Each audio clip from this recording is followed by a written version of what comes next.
നമസ്കാരം, ജന്മഭൂമിയിലേക്ക് സ്വാഗതം.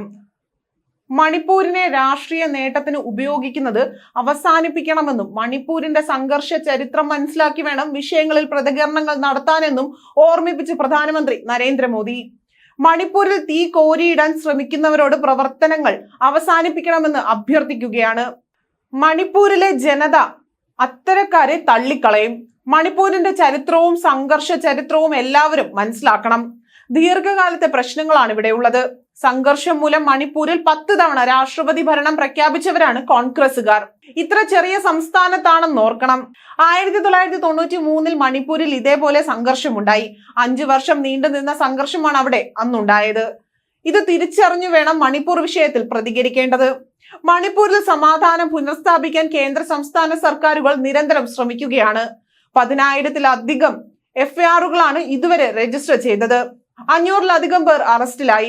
സർക്കാർ സ്വീകരിച്ച കർശന നടപടികൾ മൂലം മണിപ്പൂരിൽ അക്രമങ്ങൾ കുറഞ്ഞു വരികയാണ്.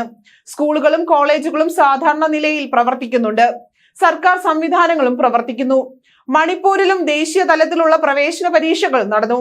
കേന്ദ്ര സംസ്ഥാന സർക്കാർ സമാധാന ശ്രമങ്ങൾ നിരന്തരം നടത്തുന്നു. മുമ്പത്തെ സർക്കാരുകൾ അങ്ങനെ ചെയ്തിട്ടില്ല. കേന്ദ്ര ആഭ്യന്തരമന്ത്രി നിരവധി ദിവസങ്ങളിൽ അവിടെ തങ്ങി പ്രശ്നപരിഹാരത്തിന് ശ്രമിച്ചുവെന്നും അദ്ദേഹം പറഞ്ഞു.